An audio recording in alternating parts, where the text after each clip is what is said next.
ఒక ఊరిలో రవి మరియు మీరా అనే దంపతులు జీవిస్తున్నారు. రవి మట్టి కుండలు తయారు చేస్తాడు.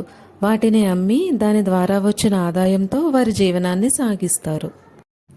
మీరా రవి చేసే పనిని ఎప్పుడూ ప్రోత్సహిస్తూ ఉంటుంది. ఒకరోజు ఆ గ్రామంలో శర్మ అనే ఆయన పెద్ద మొత్తంలో కుండలు తయారు చేసే పనిని రవికి అప్పచెప్తారు. మీరా అంత పెద్ద మొత్తంలో రవికి ఆర్డర్ వచ్చినందుకు ఎంతో సంతోషిస్తుంది. రవి ఇంకా మీరా ఎంతో సంతోషంతో శర్మగారికి కృతజ్ఞతలు చెప్తారు.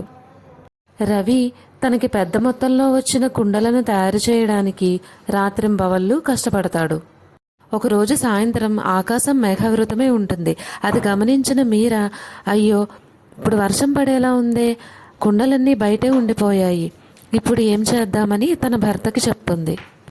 రవి తను చేసిన పనితో అలసిపోయి ఉండటం వల్ల మీరాతో ఇలా అంటాడు, నాకైతే ఇప్పుడు వర్షం వస్తుందని అనిపించట్లేదు, కాబట్టి నువ్వేం కంగారు పడకు అంటాడు. మీరా అనుకున్నట్టుగానే ఆ రోజు రాత్ర ఉరుములతో కూడిన భారీ వర్షం వస్తుంది. ఆ వర్షానికి కుండలన్నీ చల్లాచెదిరై పడుంటాయి. కొన్ని కుండలైతే పూర్తిగా విరిగిపోయి ఉంటాయి. ఆ మరునాడు ఉదయం రవి ఇంకా మీరా తమకు జరిగిన నష్టాన్ని చూసి చాలా బాధపడతారు. రవి తను పడ్డ కష్టమంతా వృధా అయిపోయిందే అని కుమిలిపోతాడు. రవి బాధతో తనకు జరిగిన నష్టానికి మీరానే కారణమని ఆమెను తిడతాడు. మీరా ఎంతో ఓర్పుతో రవిని ఓదారుస్తుంది. మనిద్దరం కలిసి ఈ కొత్తగా కుండలను తయారు చేద్దాం, అనుకున్న సమయానికే పూర్తవుతుంది, మీరు కంగారు పడకండి అని చెప్తుంది.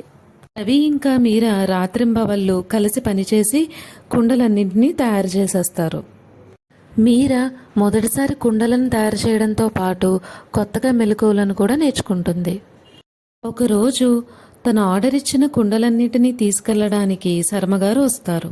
రవి ఇంటి ఆవరణలో ఉంచబడిన కుండలను చూసి శర్మగారు చాలా సంతోషిస్తారు. ఇవి నేను అనుకున్న దానికన్నా చాలా అందంగా వచ్చాయే అని ఆనందపడతారు. శర్మగారు ఇంకొంచెం ఎక్కువ ధనాన్ని రవికి ఇస్తారు. రవి ఇంకా మీరా తమ కష్టానికి తగిన ప్రతిఫలం వచ్చినందుకు ఆనందపడతారు.